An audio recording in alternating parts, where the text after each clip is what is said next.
Media, Bobby Manning. I'm John Zannis.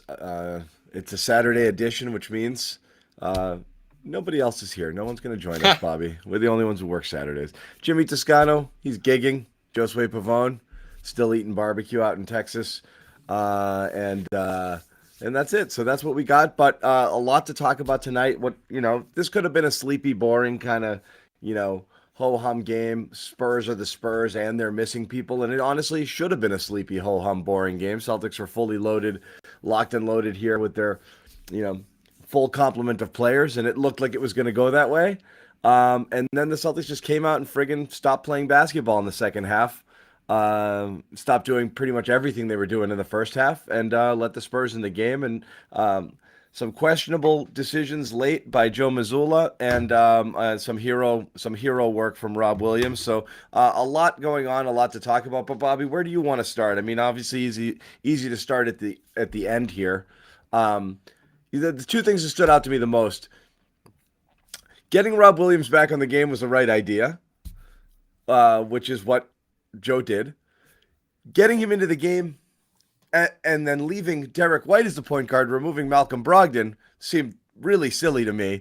And I think the Celtics paid for it, and I think they barely got away with it, thanks to that mad scramble possession where Tatum could have gotten called for a foul, ends up with a Derek White alley-oop to Robert Williams. Thank God that's how that possession ended up. But it was hero ball down the stretch because there was no Brogdon in there anymore. It didn't make sense to me. He was playing a great game with Marcus Smart. It had gone down on defense. And then, Rob with that alley-oop dunk, and then Rob just locks up Romeo. That defensive possession there for the Spurs when they were trying to get a bucket to tie it late was an absolute mess. And the Celtics kind of got away with a victory there, but they got in their own way in a couple of different ways tonight. Yeah, Andrew Perkins was talking about it throughout the game in terms of the minute allocation. It doesn't make a ton of sense. Perk's my spirit animal, by the way. He said everything in this broadcast that I've been saying on this show for the last couple of weeks. Like, what are we doing here? I love it. They even had the pace. Thank God. They even had the producers put on the screen Perk's keys to the game, and the second one is keep Rob in. was his second one. I mean, it's crazy. They extend Malcolm Brogdon longer than they had been in this game, 28 minutes. But it's like there's a line they don't think they can cross, and that like everything's going to crash and burn if they play Rob 25 or, Lord forbid, Brogdon over 32 or something like that. I don't know why he wasn't in late. Doesn't make a lot of sense to me. I guess you're sort of kind of going offense defense there, and they didn't really go in the offensive direction. They really held down with the Rob unit out there trying to, I guess, grind out the game, which is different than Mazzulla has handled things in the past. You would have thought he'd wanted offense and spacing and all the different things that we've talked about out there. But I don't mind it just because of the fact that we've wanted to see Rob involved. You finally get him in a crunch time, and he makes that big play on the alley-oop there alongside Derek White, who I thought had a pretty good game here with 11 assists, no turnovers. It worked out. I don't know if Brogdon would have shut things down and made all the right plays there. He gave them a ton in the minutes that he did play. It's the problem is Brown and Tatum in that spot with the offensive fouls. It's not that when you don't have Smart in the game, because you're not closing with Brogdon, but when you don't have Smart in the game, and it should be Brogdon in there, and you have White as your point guard, even when Smart's in the game, too often he gives the ball up and gives not this game. No, I'm saying too often. What he'll do in crunch time is give the ball to Tatum or Brown top of the key and get out of the way. That's even with Smart in. With White, there's no chance you're running an offense. None. Yeah. So every possession. And then the one horrible one was the one where they didn't get it into Jalen Brown till 7 seconds left on the clock. They're futzing around with it. White dribbled for 12 seconds, gives it to Horford. He doesn't know what to do with it. Gives it to Brown, and he fouls Josh Richardson there. Good defense by Richardson, but Brown, plows right into him. That was a dreadful freaking possession. White did nothing.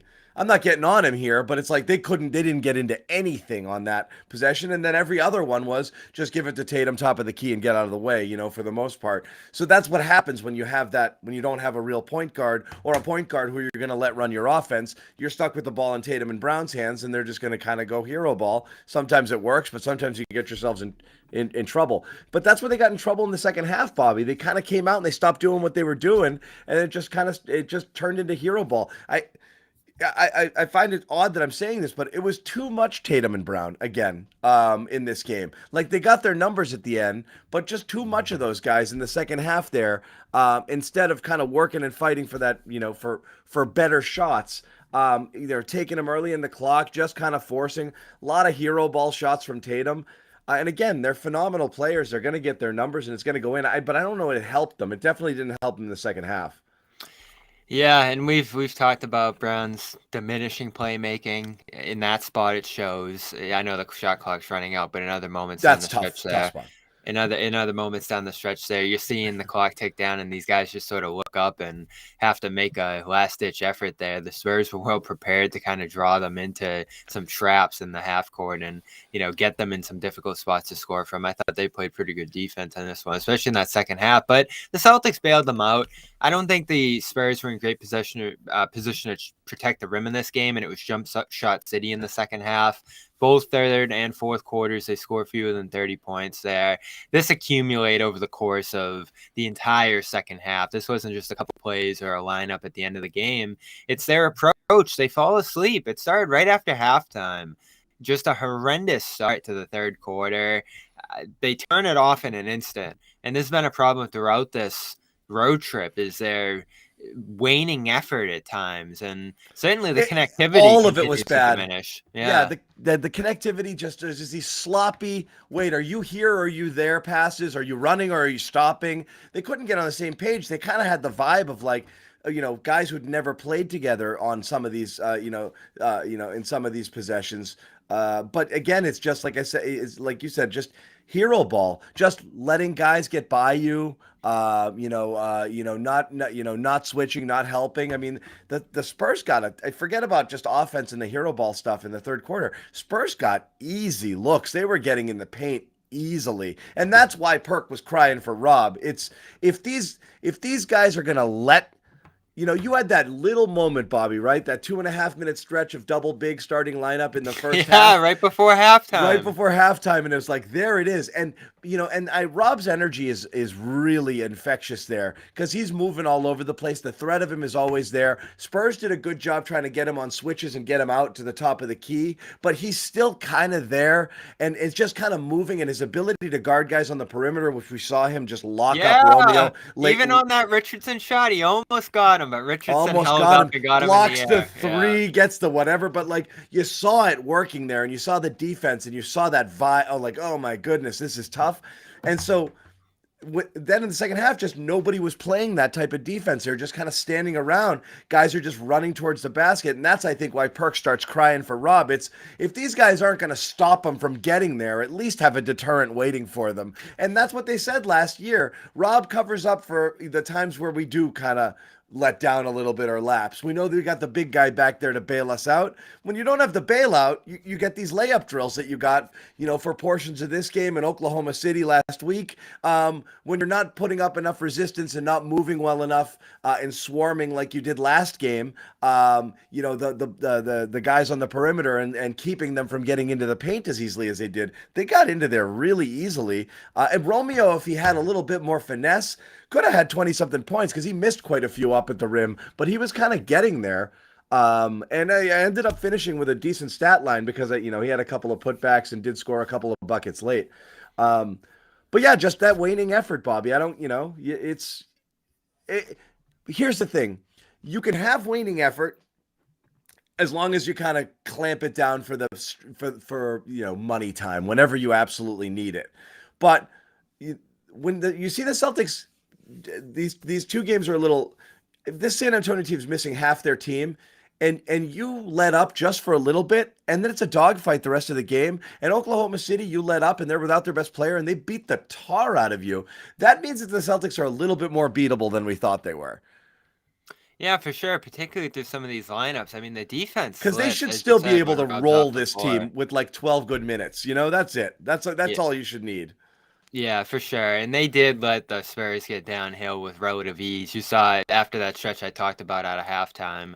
Joe have a conversation with Jalen about Romeo beating him on one of those plays. And you had other moments throughout this half, whether it was offensive rebounds. Horford had a tough time with Zach Collins in there. I know he Oh had the big yeah. play late, but that guy really dominated them in the paint.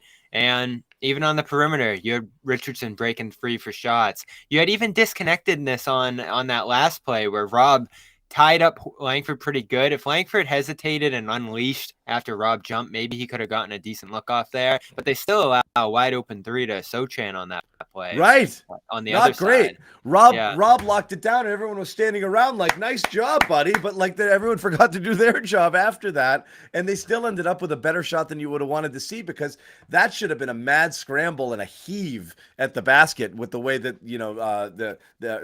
Rob played defense and blew up that entire possession there. So yeah, that wasn't great, Bobby. You're right. Yeah. So multiple moments you could have lost this game down the stretch there. You really escaped from this one is what it feels like. And Yeah. uh, you're going to feel worse about this game than you would most wins like this, because you lose smart, because your defense takes such a hit through the second half. Your offense breaks down in a crucial moment late again. I don't know. I feel like I like that bailout play a little more than you did, John, but still it seemed just so erratic that it's That was a hard to horrible say. Yeah. possession, and it ended up with a mad scramble that ended up there. But you can't, Bobby. I agree. Like, we're kind of talking about what fell apart and being, just barely squeaking out a win versus the Spurs here. And there's definitely a lot of like not great to draw from, but I do think I actually have a relatively positive spin on the game on the whole, because you know, again, it's not necessarily agenda driven, but two of the things that have been big for me that I keep talking about that I think are super important is more Brogdon, more Rob. Yep. Okay. You got forced into a little bit more Brogdon because Smart got hurt, and we don't know the extent of that yet. We'll see if we kind of see what comes out of San Antonio there. Um, but I'm not saying Brogdon at the expense of, Smart or whatever, but I just do think you have to play him with the starters more. I do think he gives you that really dynamic third option. I think it kind of takes pressure off the Jays a little bit, because Brogdon can score so easily on his own, and he's just that straight line drives to the basket, really pressures the defense. So you have another guy really putting heat on the defense. You throw Rob in there too, and you add a lob threat to that mix. That's a lot of stuff a defense has to worry about, and I want to see that combination a little more. And maybe this is the type of game where Joe might be like, huh, interesting. I kind of like some of that, like I like what I saw with this. So maybe it leads to a little bit more, more Rob minutes, more Brogdon minutes with the starters, more Brogdon minutes with the closing lineup. I'm not really sure. So those are both good things, I think, because those are good developments. We talk about the need for a third option. Brogdon's clearly the third option. He's clearly the third most talented offensive player on this team. If there's another guy on this team that can score 20, 25 when you need 20, 25, it's him. So And I said start last playing him as a guard with that lineup. Start playing him as a wing in small ball lineups. Get him some shots, get him some looks, get him some opportunity, let him drive towards the basket, let him do his thing.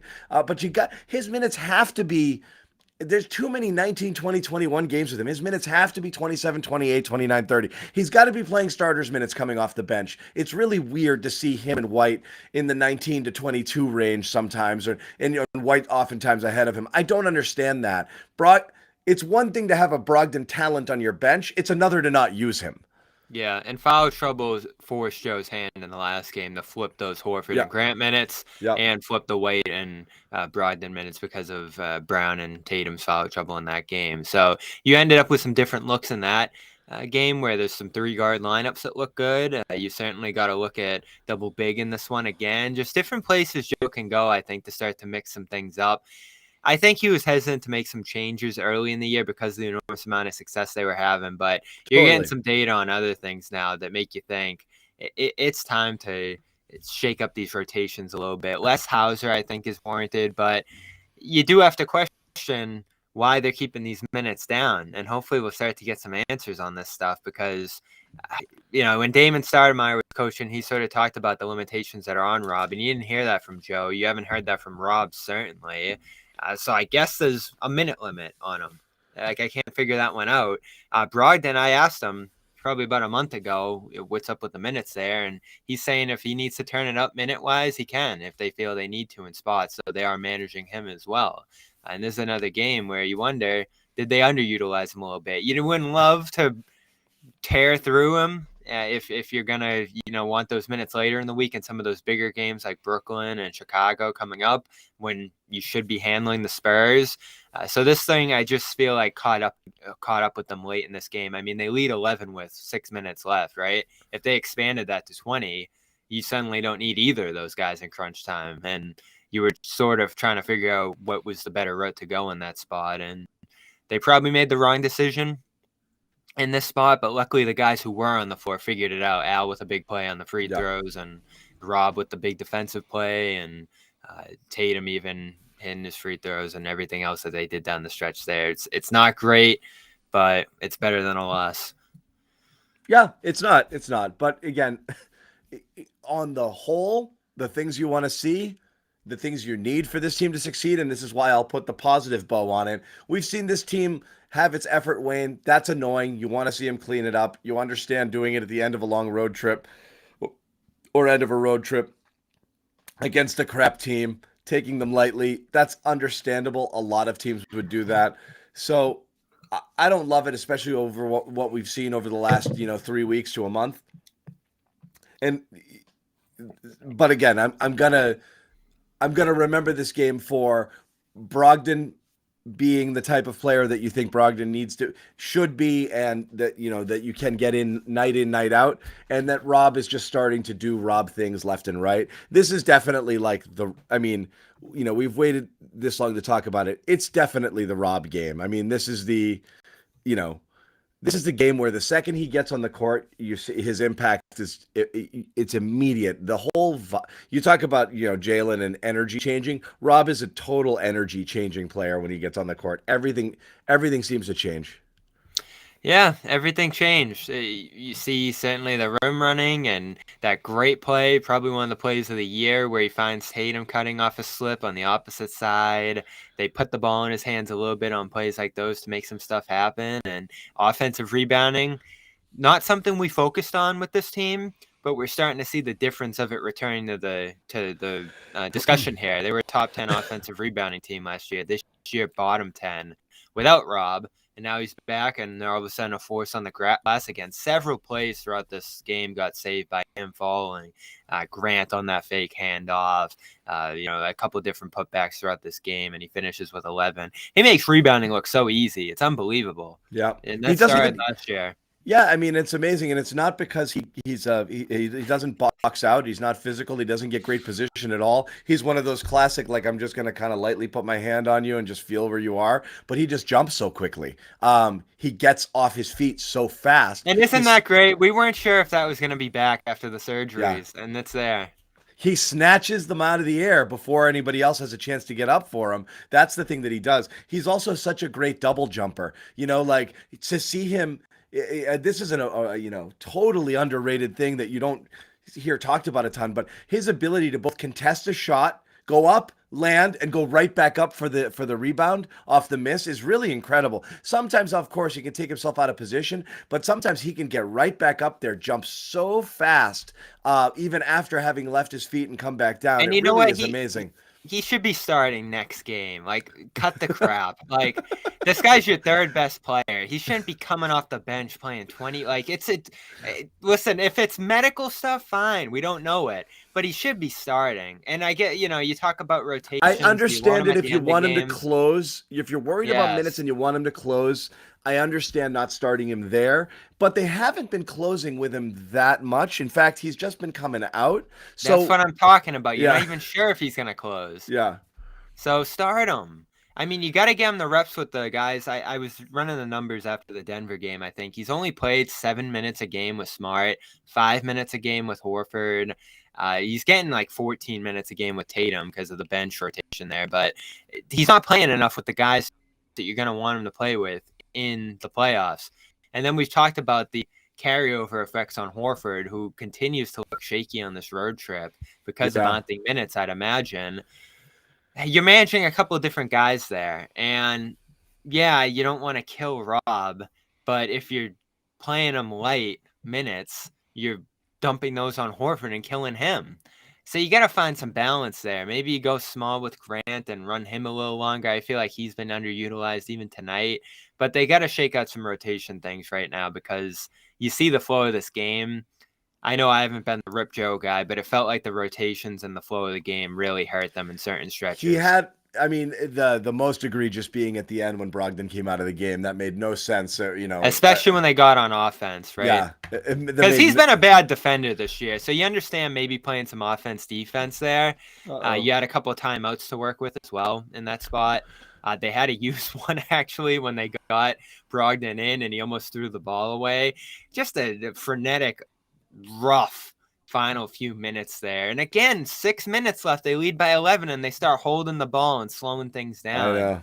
It's crazy what this team does. Just play ball. That you turn that 11 into 19 and you call it a night, man. You don't go in the other direction. Bobby, can you monologue for about 30 seconds? Yeah, let's head on Brogdon. You're going to Brogdon? Yeah, because he looked good once again in this game after a strong showing in Dallas, and you're starting to see his ability to get those shots off and connect with other guys here. This might have been his best game we've seen with him on this team, at least since that early stretch in the season when he was just killing it. Nice to see him get back on his feet. Things looked rough for a while there. Really 8 games where he's shooting in the 30s, in the 20s from 3. You still see the 3-point release, a little awkward getting it off, but he hit them spot ups in this game that really paced the lead. Spurs can never get over the hump because he seemed to get downhill and finish with the left hand or get one of those threes off and hit them or even make a good pass to a couple guys. That nice flare out play with Hauser looked like some of the stuff they were doing early in the year with that bench unit when they were the best unit in the league. They'd fallen off quite a bit over the last couple months here, but I don't know what it was. They didn't rest him. They didn't cut his minutes or anything like that. There's nothing that seemed to click other than him just sort of waking up from a slump that lasted 8-10 games there or so over the last couple here. Yeah. Rob's the story because he's so impressive, but Brogdon's probably the player of the game. For what he did there. He was so efficient. And then when Smart went down, they needed what he gave them so badly. Yeah. And he was great. So I mean, it's fair. It's the Rob and Malcolm game for sure. This is why you get the guard depth that you got. You can ramp up Brogdon in spots. You can put White in a facilitator role. Again, I love what White did in this game with the 11 assists. White had a good game. Did you mute yourself? Sorry, you got muted there. Go ahead. Am I back? Yeah, you're good. All right, perfect. Yeah. Good guard usage in this game throughout the flow of it before the end stretch there, obviously. It was nice to see White get his own revenge game, even though you had Richardson and Langford punching you on the other side. It's ended up being a pretty fun one, as frustrating as it was. It was fun. With all the different guys performing in this one. And the Spurs have some fun guys. I mean, no one talks about Trey Jones, who was just killing you all game with those downhill drives. Small guy who can really finish inside. Yep. Sochan's fun. He had the dunk and the little 2-pointer late that made it a game. And let's talk about your guy. Who's Romeo. That? Not yet. We will. I will say this. We talk about Joe kind of getting into stuff. Joe did have a couple angry timeouts tonight, and one of them, he went one of them late. He went right at Jalen, by the way. Yeah, the one in the third. Wasn't that? And that was the one where he let Romeo get by him, and then just kind of just olayed it. And was like, well, help was there anyway. And the help really wasn't there. He really had to fight through that and stay with him there. And he just kind of let Romeo go there on a blow by and he scored. I don't get the Brown defense. I mean, people get on us about Brown, and I think we're fair with him. We get on him and we give him credit and, we try our best. But we're here to hold guys accountable. And I don't know what's going on with the defense. I mean, it's just when he feels like it or when he doesn't. You're talking about the story the other day where Marcus Smart says he's mad and he wants Luka, and you never hear him say stuff like that. Is both like a positive and a negative, because it's like he kind of doesn't get fired up that way, but he did this game, and then you saw the type of energy and effort he played with when he wanted to, and then you see these other kind of games where it just wanes, and you're like, what are you doing, man? Still there? Get some mic issues going on here. No, you're good. You're good. All right. But yeah, no, you were saying I don't get it sometimes. The defense is so perplexing because it's just effort and focus for him.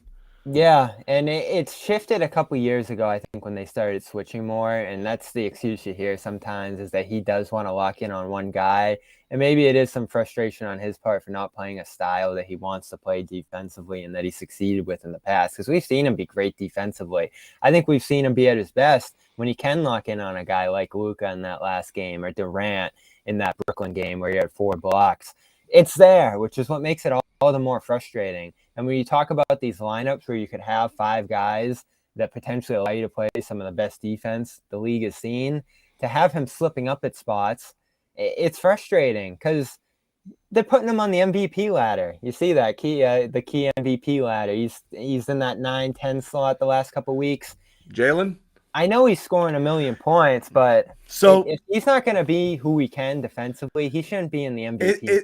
It's interesting, and you really do get a sense of it. We watch all of it, right? And everybody here in the chat watches every friggin' second of every game. Sometimes they watch each game twice, like obviously, like everybody here is intimately, aware of every good and bad thing every single player on the Celtics does, whether or not some people want to allow themselves to believe it.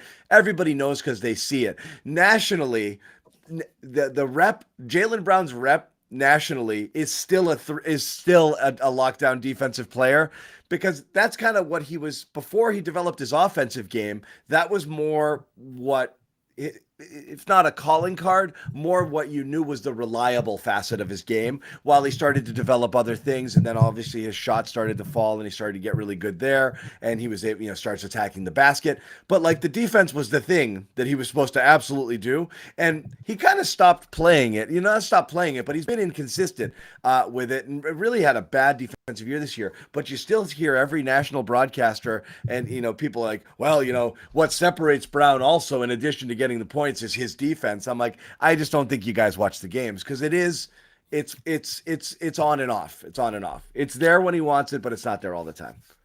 Yeah, the metrics don't speak to it either when you look at them now.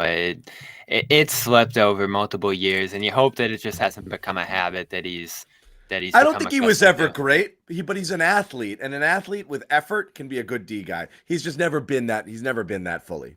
Anyway. We've seen him in spots really locked down when he turns it up, particularly. And again, this is what we talk about with this team. They're saving it. They're starting to get into that coasting mode that great teams do. Yeah, and you understand it to some degree, but you can't let it slip like it did tonight, and especially against the Thunder, where these are games you at least have to escape with or manage down the stretch. And this wasn't pretty tonight. This is a good way to put it. He's defensively selective. He picks games. He doesn't just pick games. He picks possessions. He picks moments. But yeah, that's it. Again, the Jalen, it always turns into Jalen criticism where it's not. It's Jalen is elite at the thing that's most important and hardest to do in the game, which is he's an elite bucket getter and a tough shot maker. That's the hardest thing to do in basketball, and that's what's going to separate him once and always. He's frigging phenomenal at it. Maybe it's similar to what we saw with Kawhi there in that stretch before he got injured. He was known as that world-class defensive guy, and there had been some Brown-Kawhi comparisons. Not that Brown was ever the defender Kawhi was, but defense is that focus early. That's what gets you on the court. Even Tatum kind of went through this, and then you focus on offense more as your role becomes bigger and it becomes tougher to manage both sides of the ball. We actually saw that with Smart even in 2021-ish there. He just became such a big part of the offense that he wasn't that same defender. It happens to every star. LeBron James at the peak of at the height of his powers was a terrific defender who would defend all 5 positions. And oftentimes, you remember they're playing the Celtics and LeBron switches over to Rondo because he's friggin' going bananas. He's like, I got him. That's what he used to do at the height of his powers. That stuff goes away over time. But maybe not in year 5 and 6 and 7. When you're still 24 and 25 years old, you still got the legs and you still got the juice. As you start to become 27, 28, 29, yeah, sure, then you're maybe a little bit more selective.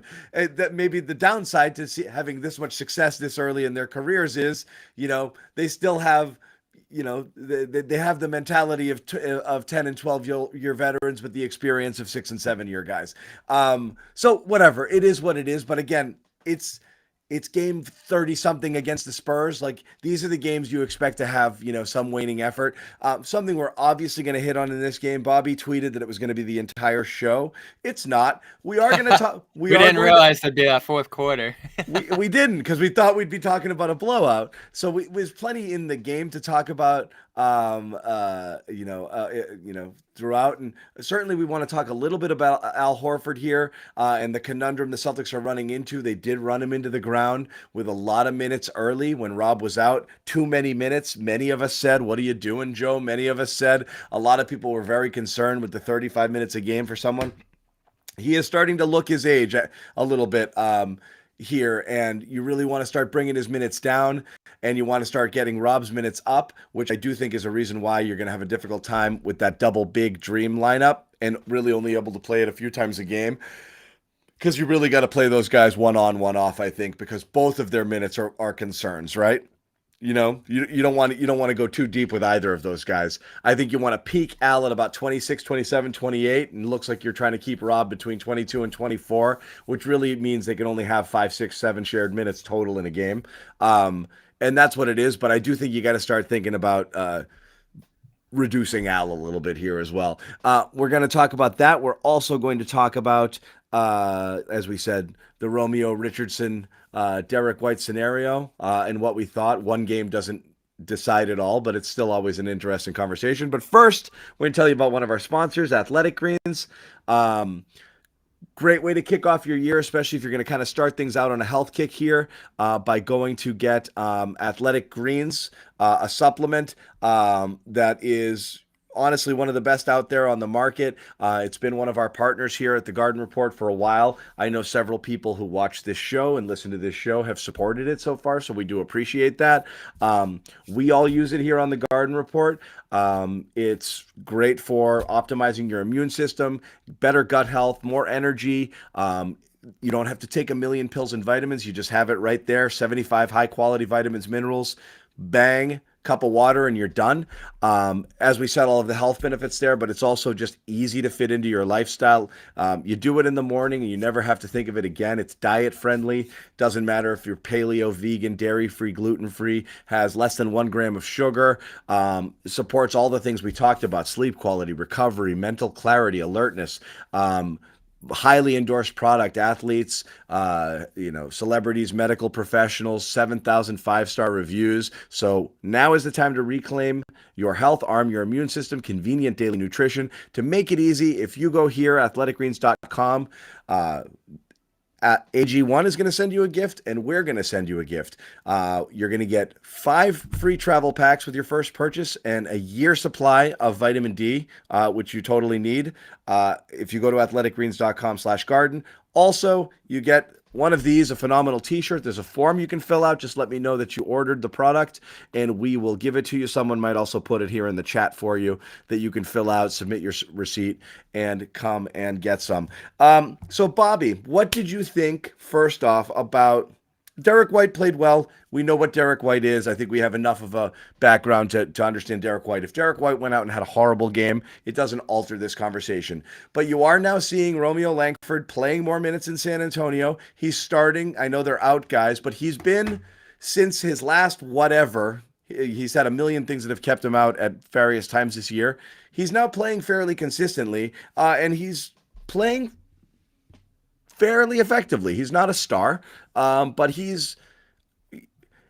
I would say what you're seeing now is the best of what we saw from Romeo in small spurts, being given an opportunity to finally play some. He's not a perfect player. I don't think he's ever going to be a 15, 20 point per game scorer, but he looks okay. And then Josh Richardson's Josh Richardson. And actually he was pretty big tonight, even though sometimes you kind of forget about him. He's on the bench there and he comes in, he still gets buckets. Your overall thought watching these guys play with the Spurs, and obviously there's more minutes to be had there, but to me it's less about the minutes and more about who they're playing against. It doesn't matter that it's on a bad team. They're being given minutes and doing this stuff against Jalen Brown, Jason Tatum, and the like, and the best team in basketball. That has to count for something, right? Yeah, for sure. And there was definitely extra motivation there. You could see in the way he played. He picked up big defensive assignments. He started. He attacked late. I thought that closing stretch where he hit a couple shots at the rim, and then I thought he was going to shake Rob on that play and hit. I think that would have been the game tire at that Yep. time. Impressive stuff. He's taken strides. He barely survived camp, as we talked about.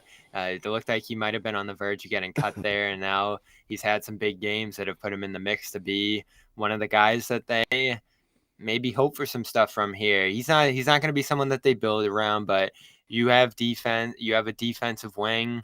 You're going to hope that he can develop a shot, which still isn't quite there. He didn't even attempt a three in this game. But he gets off that mid-range. He's got some secondary ball handling abilities here. It just didn't fit what you needed on the Celtics. I come on. You think they didn't need an athletic wing? I understand they needed shooting, and the shooting's not there. You're right. He's not. He's really gone away from it. He's only, I think, last month he attempted 1 point, a little over one a game. So you're right. He's kind of abandoned the three-pointer, but I never thought he was a three-point shooter, Bobby. I thought this was what he could be. I thought he's a guy who can attack the rim, and that's where he's at his best. I always said if he can develop a little floater game and a little mid-range game, that like Markelle Fultz is kind of where I thought the best version of Fultz is what I thought he might be able to be. A guy who can get where he wants to go and can hit some shots in around the basket.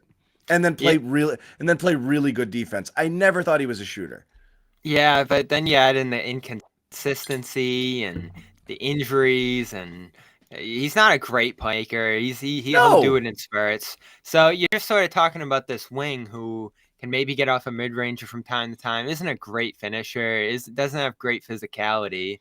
And more often than not, when you put him in games for the Celtics, it was 0-0-0. And he had one recently for the Spurs too, where he went 0-6. The inconsistency was kind of maddening.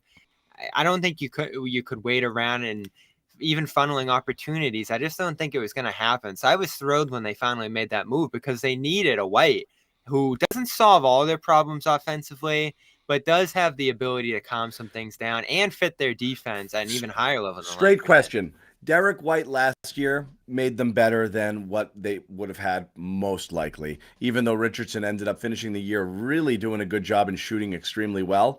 But they needed something there behind Smart. They needed, to kind of continue with that defensive identity, to be able to play the way they wanted to play. That became their identity, this big switchable physical team that made it, and that's how they got where they got.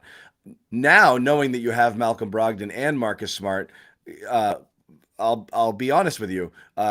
Flip the players right now. Where are you better? With Richardson, Romeo, and a draft pick in your pocket, or Derek White just this year alone? I think White. Look at what White did to start the year. I know a part of it was shooting lights out, and that wasn't going to be sustainable, but he also was playing great defense. He was also getting downhill, making plays happen off and on the ball. I just think White's impact is so understated. And I still look back on that day where they got him, and I still, like, looking back on it tonight, I'm like, man, that was awesome. Because we're looking back 1 year ago. We were sitting there after that Knicks collapse, which was 1 year ago yesterday, or maybe 2 days ago now. And we're like, oh, man, you're going to have to trade Smart. Like, there's no other way to get better. You're going to have to rip up this core somehow. And I was there at that point. And then when trade deadline day comes around and it's like, oh, you traded Josh and Romeo. And listen, I don't want to totally dismiss what Richardson brought to this team. He was way better than I expected. I didn't like that move initially. Remember when they first? I didn't love it either. The player. Yeah, I didn't love it either. I never liked the player through Dallas and Miami, but he gave them some energy, some grit. You even saw it tonight blocking with that block on. I think it was Hauser. Some real tenacity from him. He's doing the phone thing, I guess, because they traded him or whatever that was. But, mid-range shooting, I don't think he loved the bench role. He had some inconsistency in his own right. And I think you really did a great job consolidating the bottom of that roster and finally getting aggressive with some picks to make a move that I didn't think you could make. Like, if we threw it back a year ago and we were kicking around names of guys you could get and we said Derek White, I think we all would have sat there and been like, you don't have enough. But they got it done. They got aggressive. Even Brad didn't love sending that 2028 pick, but they did it. I think you're in such a better place now than if we were sitting here right now in the same game saying, man, Romeo just didn't give you enough. I couldn't stand to wait for those young guys anymore, John. It was maddening. Look, here's the thing. We're probably having the wrong conversation. The wrong conversation is undoing a trade. Would you be better? Would you rather? Blah, blah, blah. It's hard to know. The right conversation is the Celtics screwed up the development of Romeo and Nesmith by jerking around their minutes. Maybe Nesmith. I don't know about Langford. You had potentially useful players. Player develop. If you're gonna draft them, you have to develop them.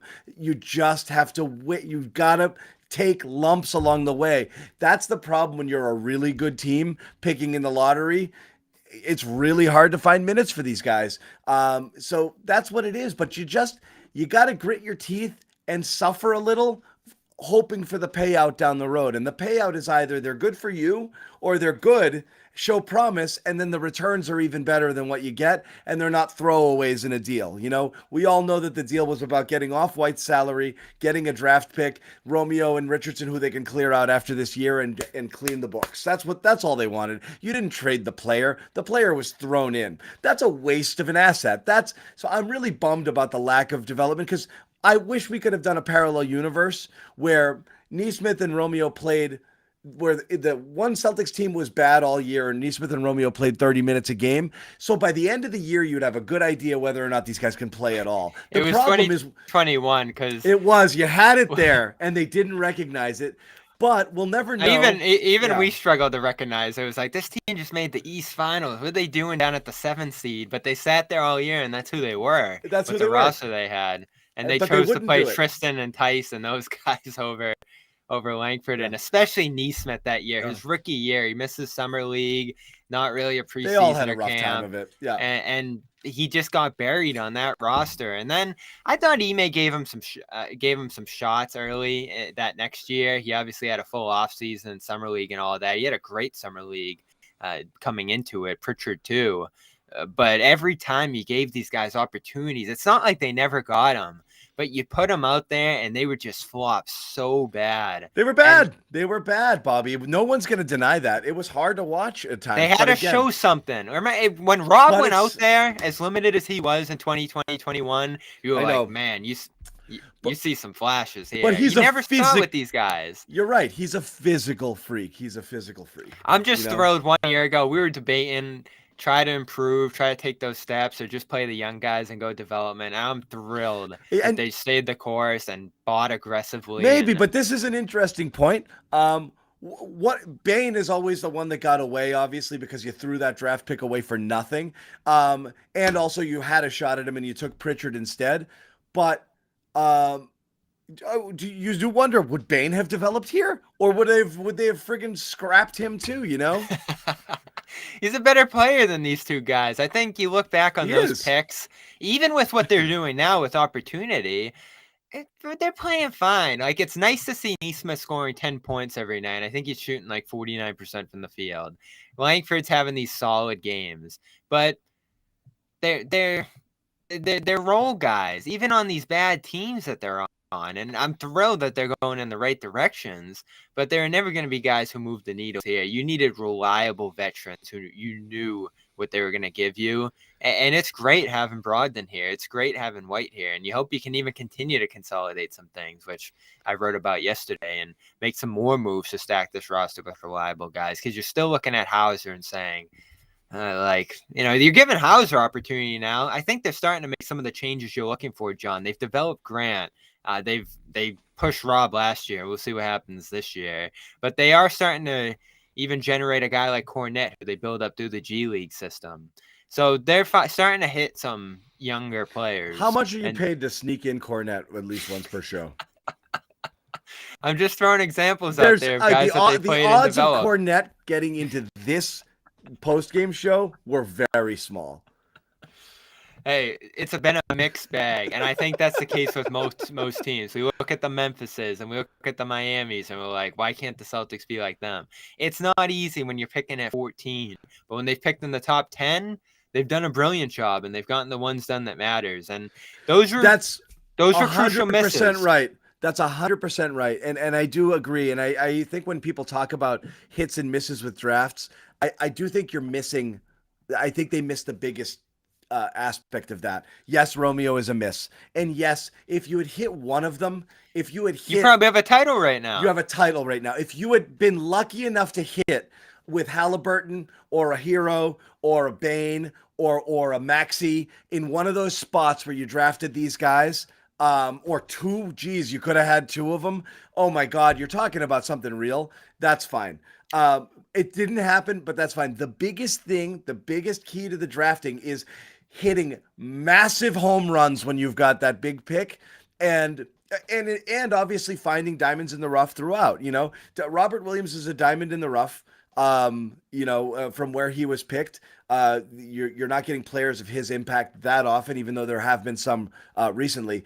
But you look at that Jalen Brown draft and everyone else they could have taken, that's a friggin' home run. You look at the draft with Jason Tatum, oh my God, if you had accidentally slipped Wasn't it Brown or who was the other guy there? Dragon Bender?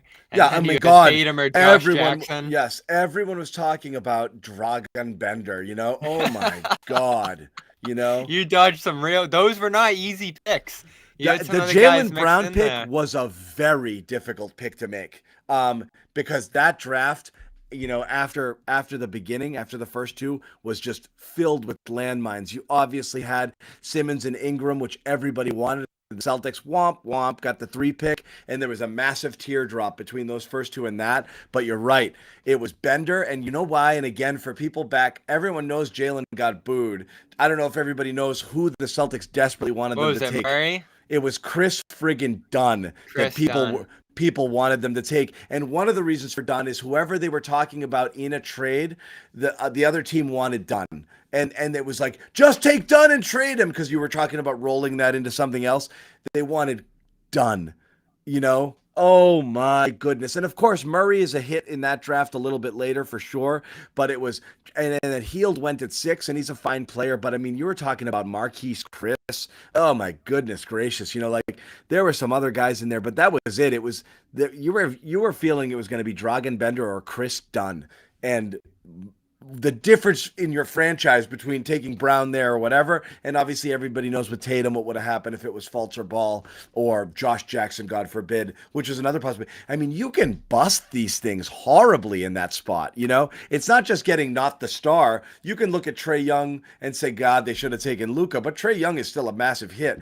Or what's his name, Ayton, taken there as well.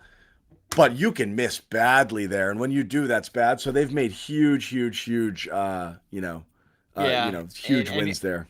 And going back to these picks, we hit Danny on them because they were important at the time, because you got to restock what you lost in Hayward and what you lost in Kyrie and Horford and all these different guys that just flew out the door. Well, that's how you get good, man, because you can't. They were in a tough spot. You can't pay for everything, so you got to hit young, and they didn't, and that's where they really handicapped themselves. Yeah, that led right to 2021, where you lost Hayward, you got nothing back from him, and you were just strapped for depth that year. You just had this horrific roster. But looking back on it, it was less about those picks when it comes to Danny, who's really off to a great start in Utah now.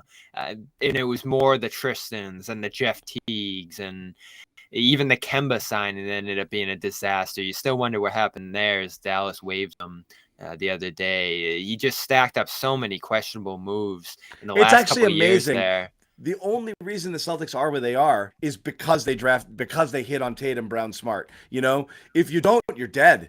Yeah. Like you're dead. And it's not just hit. If those guys instead of that were like serviceable players, but not those guys. And you kept them. To go back to that point about Chris Dunn and those like maybe Butler George trades at the time, those were probably very captivating, but they held back and they kept those guys, and they kept Smart, which I still think they deserve a lot of credit for. Because how many times would we at CLNS Media across the board have traded Smart since 2014? Yeah, I'm thinking about it right now. I'm thinking about it right now. Speaking of Smart, Gary Washburn does have an update from San Antonio. He said Smart was limping in the locker room and said his x-rays were negative and he'll have an MRI tomorrow. Doesn't think it's serious. Collins' knee hit him right below the left knee, and his leg felt numb. So that's the left leg. It's not the right It was weird one. for him to go off that quick. That was the only concern, because I thought it was like Marcus Smart, soccer player, laying on the ground and trying to milk it. But as soon as he got up, he headed right for the locker room, which was definitely weird. Yeah. And then to not see him again, so that's pretty good news. Yeah, and it's not that right quad thing that he's been dealing with. That's what I thought. I years. thought it was his hip or something, when the way he was holding it. I couldn't tell. Yeah, because he's had a lot of upper leg stuff that's persisted for a couple years now and that he's played through. So it had nothing to do with that. Maybe just a bruise. You hope it's not a bone bruise. He's saying right below the knee, so it wouldn't be like a knee bruise, but a shin or something like that. I don't know. Sometimes those bruises can be really tricky, and I never understand why.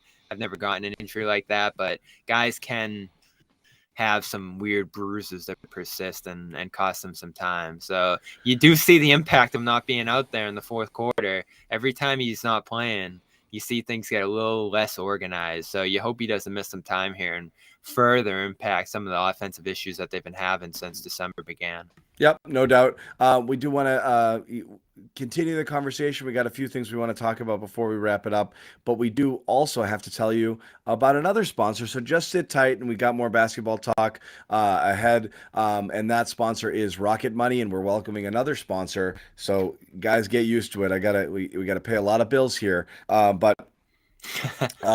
Rocket Money. I've talked about this before. Some of you might know this company as Truebill, which is what it once was. It allows you to, cancel subscriptions and manage some of your expenses. And it's amazing how valuable it is. I used it right away, right when we partnered with this, and I was just shocked. How many subscriptions I had no idea about, and how many subscriptions I had where the price had gone way up beyond what I first started. I've mentioned this before, but I signed up for one thing for $9, and it was $27 a month, and it was like a year. I couldn't believe it. So it finds them all for you. It allows you to cancel with one click of a button if you want, or oftentimes it might be able to help you renegotiate a better rate, which is another thing that I did, which was really cool. Something had gotten too big. I threatened to leave, and they said, no, wait, we'll keep you for this, which is great. As I said, some people are spending up to around $200 a month. They might think that they're at around $80, $100. So trust me, if you go check this out, you're going to find a bunch of stuff that you didn't even know you subscribed to. You know the ones that get you, Bobby? The yearlies. Because you can go in your statement and you can kind of comb through, and you can try to do it on your own, and you're still going to miss stuff because some of them are yearly bills and you don't know when it comes, and it's really hard to locate them if you go looking for them on your own. It's also weird because you don't know what card you put them on, and it gets you those two, and it's going to tell you when they renew, and lets you cancel ahead of time, which I was able to do and saved a crap ton of money on something that was about to renew on me. So I was very lucky for that. So go to rocketmoney.com/garden. You'll literally save hundreds a year. That's almost a guarantee, I swear. Rocketmoney.com/garden. Check it out. If you pay for a subscription here, like with anything else, you support Garden Report sponsors, we will send you a free gift. Bang, phenomenal t-shirt.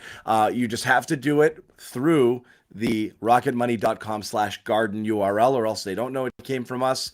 We can't take credit for it, and that hurts. That hurts me when that happens. So please do that if you can. Bobby, any leftover thoughts here from this game here, or any other thoughts?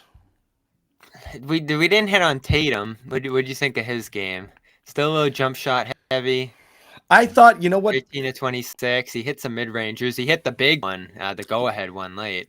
He hit some ballsy shots. He hit that big one late. If I had one critique of Tatum, and again, I think he and Brown both just too much dribble hero ball in that third quarter when they let San Antonio kind of get back in. They completely got away from what they were doing.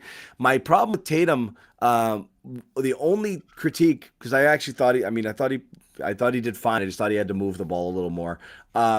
He got stuck too deep on too many drives and couldn't get back on defense multiple times. He was doing those tough finishing things and just falling. Either he was foul hunting or he just wasn't playing through contact, and he was just flailing at the bottom of the rim, and he would just go falling or flailing into the floor or the stands. And San Antonio played 5-on-4 on quite a few possessions where he got in too deep there. That was like reminiscent of times of last year against the Golden State where he couldn't hit friggin' anything at the rim. And I felt like he just kept missing and getting in too deep. And every time he did, it turned into a transition bucket the other way.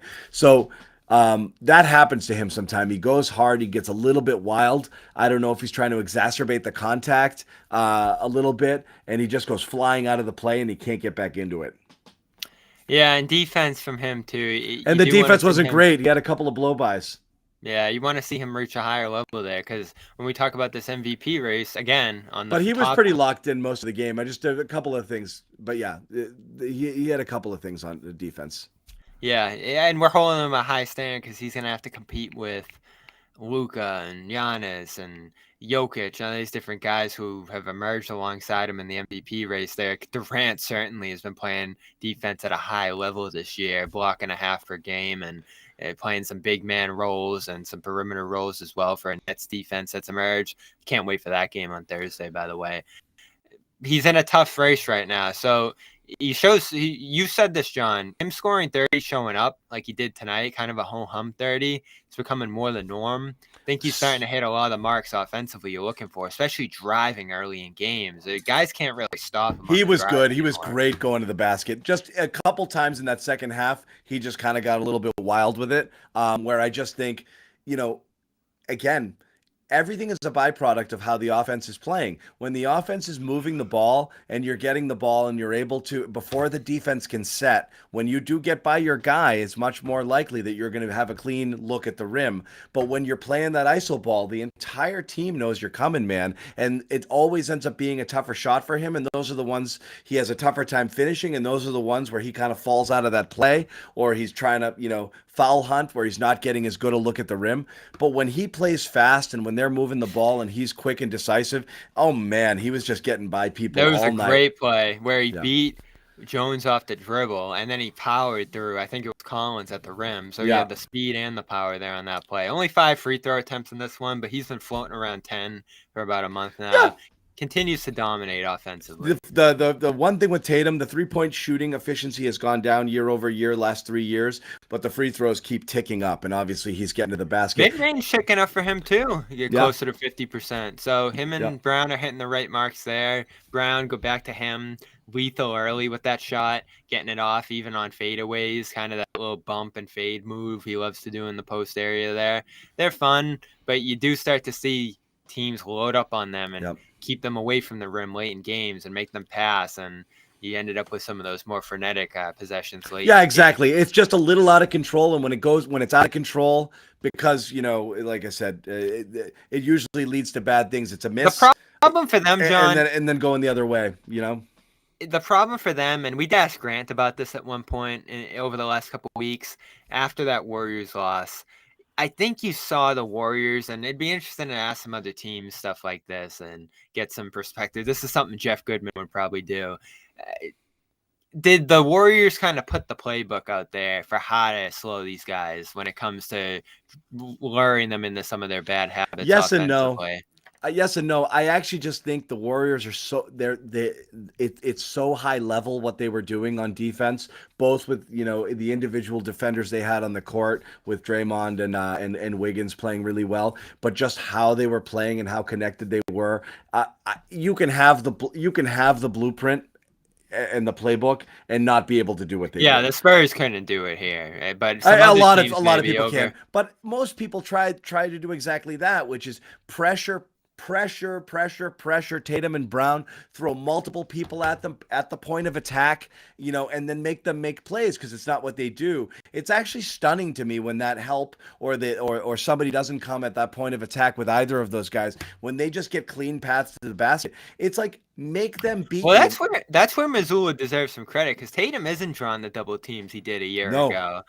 They're both shooting 70% at the rim, so there's some space in there that's really allowing them to operate at the basket.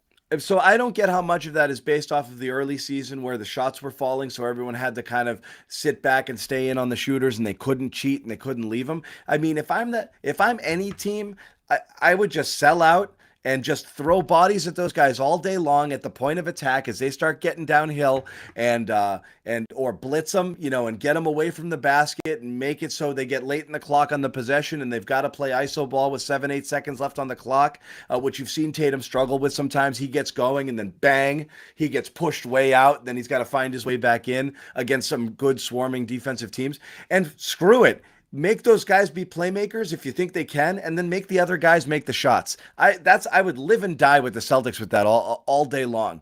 There's some games and some teams where you're like, let Giannis get his 50, and let everyone else beat him. With here, I'd be like, nah, let everybody else try to score. I dare you. I dare you, to have these guys knock down shots consistently. Ragtime, before your comment goes away, I don't want to call anybody out in particular in terms of the subscription I was talking about, but yes, you are 100% right. It was that went from one price to another, and I just couldn't believe it. Anyway, so yeah, that's what I would do, Bobby, and that's what, and then they have to learn how to adjust it and move on.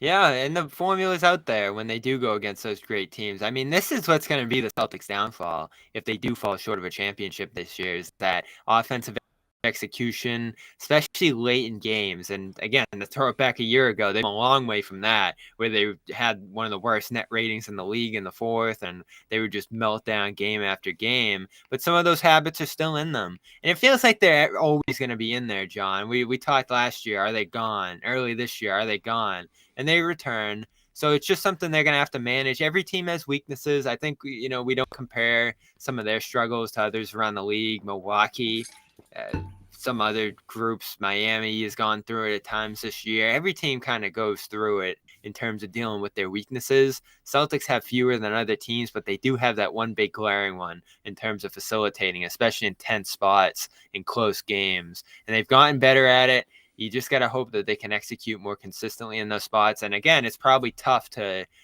practice those scenarios when you were destroying everybody early in the year the way they were. Totally. So to even get reps against a team like the Spurs, who isn't great, but puts you in those spots late where you have to execute. And they did on that Tatum basket. And they did on that stop on Langford with the lead there. Yeah, Tatum was still great. I mean, Tatum was, again, getting baskets when he needed and had the clutch one at the end of the game. So it's not a knock here. It's just simply the best version of basketball that they play is when they just don't devolve into the ISO stuff. And again, kudos to Perk. I thought Perk called it out at every moment. He's like, no, stop doing that. Pass the ball, during the game. Like, come on, guys, you're not getting into it. He saw it right away where you have Scal, Sonny. What a great broadcast. I mean, the broadcast, I love Perk on there. Guys. Yeah. Seen a lot of different guys in and out because, Gorman's not hosting the way or calling play-by-play the way it used to be, especially on the road. And I don't know, Scal and Perk, they were obviously teammates, fun mix there. I thought Perk kind of told it like it was, to varying levels throughout the game. He's obviously not a guy who watches his team play in and play out, but I think from a bird's eye view, he caught some of the issues that have been going on in recent weeks and some of the issues in this game and hit them hard, which you're not always going to get on the broadcast. You have different styles, and certainly you didn't have like the strong play-by-play in this game, but it was different. I feel like there's opportunities to get different kind of broadcasts, and this was a more experimental one that I think was a nice change of pace here, especially in a game like this, Celtics Spurs. So that was good. I do have some trade stuff I wrote about yesterday, some minor stuff, but it is kind of a developing take I'm having that I do want to start to see some consolidation on the bottom of this roster, I think. And I started to look through it yesterday. The Celtics did keep Justin Jackson on board after that 5 p.m. deadline. So they kept his $2 million, which I think. But they'll buy it out if they need to. If they need to, yeah. But I also think it kind of points toward them wanting that $2 million if they got to do some trade salary ad stuff in terms of salary matching. So we've talked about what moves this team can make. We're about a month from the deadline, and I think there's room for Gallinari and Pritchard and Jackson stacking contracts like that. Even Cornette, if you really have to get to that money total, you could throw him in there. And this team can match $16 million. So I threw out Alec Burks as a potential guy, a wing scorer off the bench. Everybody loves Jay Crowder, and you could get to that number to bring him in here if you really wanted to. do they need guys like that, like an 8th, 9th guy off the rotation, off the bench, to potentially compete for minutes with Hauser? And That's totally give it, them some because wing how depth? short is that bench going to be in the playoffs right now? Like, sure, you feel pretty good about 8, but that's it, right? Like, I don't see Hauser getting real minutes. It looked good for a little bit, but I mean, I think it really ends right now. It's Rob, Malcolm, and Grant, and that's it, Bobby. You're not giving any real minutes to anybody else. You might risk some Hauser minutes, to get, for some shooting, and if you have an injury, you'll have to work something else in, but you're not playing any of those guys for any stretch of time with confidence. It's only an emergency scenario, foul trouble, injuries, or whatever it is. It just is what it is. It's not going to be Luke. It's not going to be Hauser. That's it. Like, it is. And I've liked the idea of doing Javonte Green, because you don't have to trade as many guys off the bottom of the roster to get him. So There's I got think, to be some filler there that works. yeah, there's got to be a deal you can make. And even Pritchard, we've kicked that one around with Pritchard. It just doesn't feel like they're going to play him unless there's a kind of an emergency here. And they're not going to play him, and everyone's got to stop talking about trading Pritchard. Peyton Pritchard has zero trade value. I don't think he has zero. Zero. Zero? Zero. Can we say like 0.5? Fine, 0.5. All right, there you go. But he's not getting you something. Peyton Pritchard is part of something where you're giving up stuff that matters, or salary filler to take on money that someone else wants to get rid of. That's it. It's not, Peyton Pritchard is not the hook where the team's going to be like, oh, but he's some level of, it's like Romeo and Neesmith. You're like, oh, it'd be nice to have this guy if you're a team that's looking for some young talent. I'll throw this out here because thank you for the contribution in the super chat. We do appreciate it. All super chats. Once YouTube takes its slice off the top, the hosts get the money. It goes to Josue's Wi-Fi and Jimmy's toilet paper and Bobby's bucket hats, and that's where the contributions go. So we do appreciate you guys throwing out the super chats. Thank you very much. Ime's coaching the team next year. Joe's coaching the team this year. Ime's never setting foot inside whatever. Inside that building again. Yeah, he's not. And Bob did get a question about him tonight. I wonder who asked that, but he said he's not in position to be the judge of the jury in that case, and that he's a friend. So I don't know if he's going to coach in the league again this year. It still would have been interesting to see him get that job in Brooklyn and be able to ask all the questions we have and sort of have him out there and at least have the situation be done with here in Boston. When that crashed and burned, you were left with this question that we're still asking of what the resolution is going to be there. I think, was the suspension end June, something like that? So this is a good point too. Jay Crowder's been mentioned, and I'm not saying Jay Crowder's the type of player you need here, even though a Jay Crowder-like player would be fine. But you do have to start thinking about, like, I think this is a good point. I don't want old people. I don't want this year's version of PJ Tucker for a veteran presence to come in there. I do think remaining a little bit young and athletic and mobile matters. I don't know what friggin' old dudes do. I don't know what buyout market does for this team, unless you're talking 6, 7, 8, 9 minutes of veteran presence off the bench. But somebody you're going to actually use, I'm not really sure here. There's a personality element with this team too. They're in such perfect cohesion personality-wise that bringing in Crowder, who is playing for a contract, who left the Suns over his role, doesn't make a lot of sense to me in terms of looking for someone who's going to play a small role off this bench right now, because your big minute guys are pretty much solidified right now. I think we all love what Crowder was here. I don't know what he still is, especially after a long layoff. I hate these layoffs, the Ben Simmons thing. You could have predicted what he's looked like from a mile away, and I'm sure it's not going to be much prettier for Jay after missing half the season. The Bucks are going to look at him. I saw Matt Moore report that deal is still alive, the 3-team trade with the Rockets and Suns. They would send Eric Gordon to Phoenix. I think that makes a lot of sense. And I think Crowder makes a ton of sense in Milwaukee. So he could still play a part in this East dynamic. He looked great in Miami. I don't know if Miami could get him back. I think there's somewhere in the East that Crowder could make an impact, but I don't think it's going to be in Boston. I mean, I think a commenter saying here, Grant's your Crowder, effectively, the better version. Grant is your crowder right now. Grant was a no-show tonight. We didn't really talk about him. I'm not really sure what happened. Oh, what a bummer after that he, Dallas game where he was so he, good. he was dead invisible, which is really strange tonight because this wasn't like a bad Grant matchup game. I'm surprised.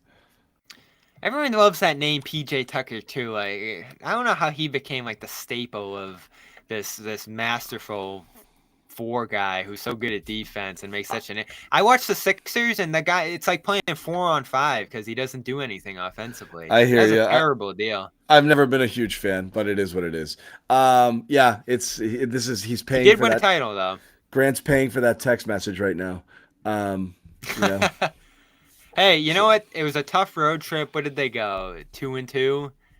So you made it out of it, and you're back home. And it's going to be a tough week now. Chicago has had their number, certainly. They've had every team at the top of the East number. You see they're 9-1 against the top 4 teams in the East, John, as they come to Boston on Monday. Yes, it's actually funny if you watch Chicago, who they've beaten with that, and then you look at some bottom feeding teams, and it's a really weird, inconsistent.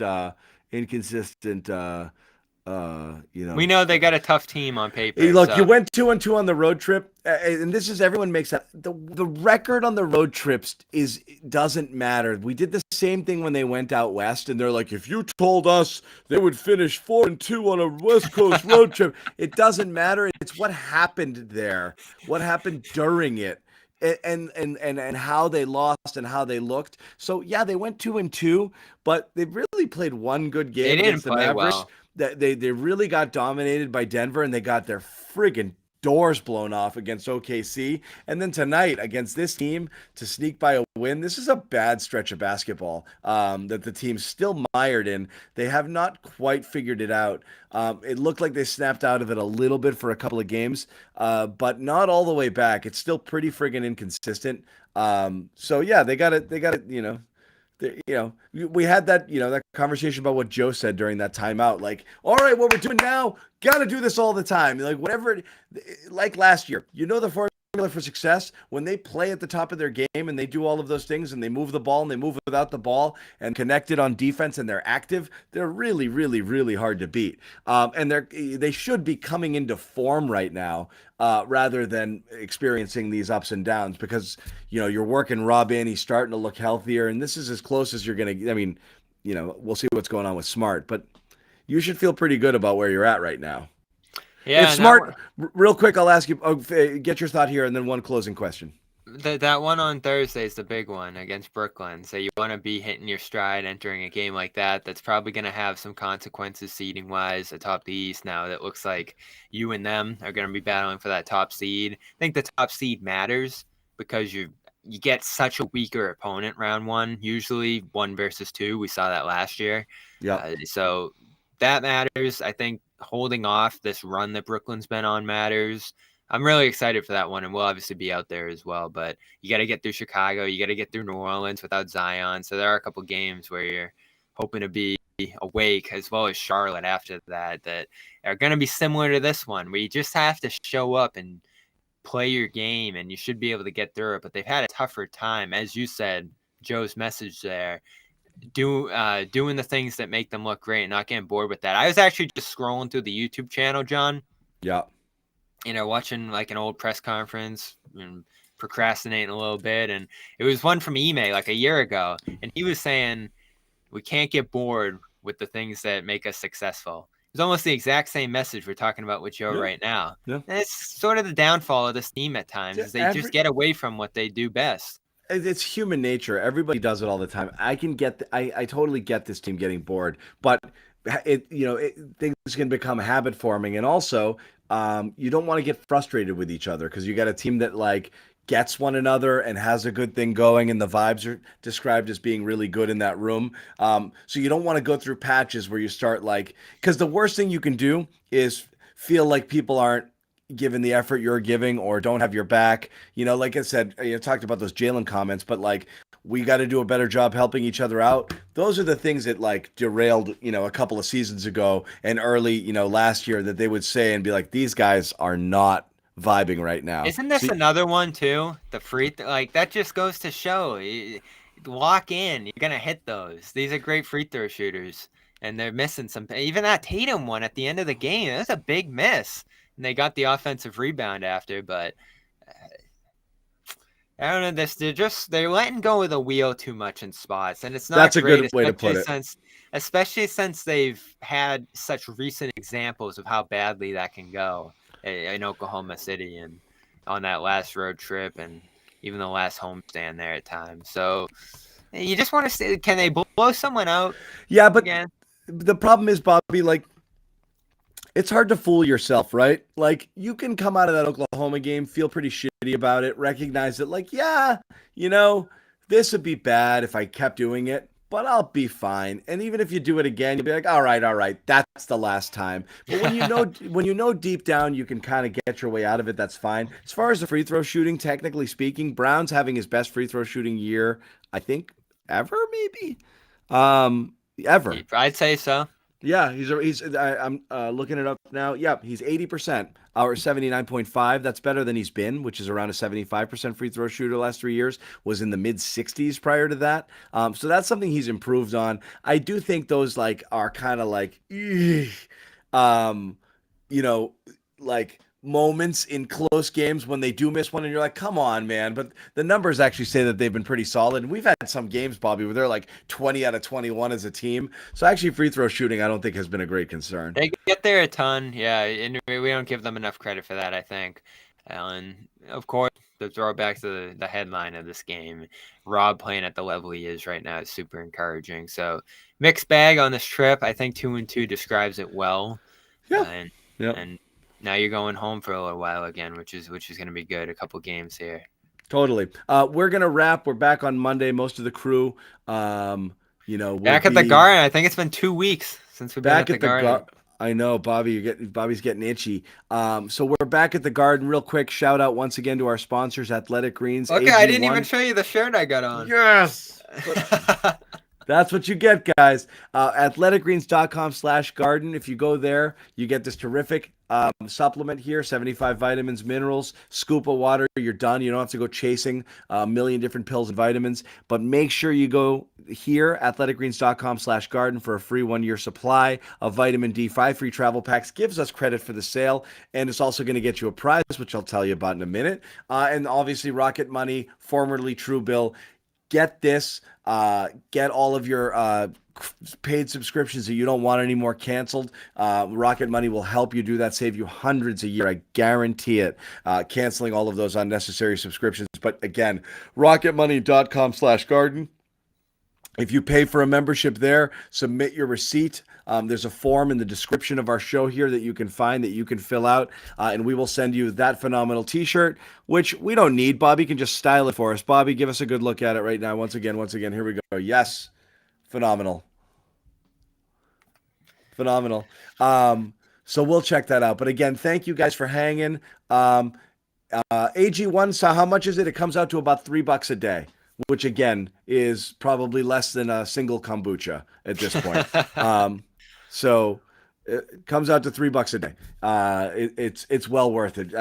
I guarantee. Again, you go get a bottle of such and such, supplement, $20 here, $19 here. Each of those things does one thing. AG1 does it all. So check it out. If you're on any of these things, there's a couple people are asking in the chat. If you're not sure, just research it, and if you think it feels good, go for it. That's it. That's all we got. Yeah. There's a football game tomorrow. You giving the New England Patriots a chance? I mean, no. I don't know. I want this season to be over. I mean, you might have to do a playoff game. It's fine. Begrudgingly. I may travel to it too. Who's it looking like if they sneak in? Buffalo or KC? They would end up with the 2 seed, so it'd probably be right back to Buffalo, most likely, because KC's going to get the 1, and Buffalo. There might be some benefit to that, especially if you lose this game back in. The tricky thing is Pittsburgh can sneak in if you lose, right? Bobby, we saw what happened last year, right? We saw what happened in the 1 playoff game against Buffalo last year. Do we really want to relive this? Yeah, there's not a great chance, especially the way the offense is playing. It's hard to imagine. I'm with The you, defense Numanium. is so great, though. It keeps me hooked in each week.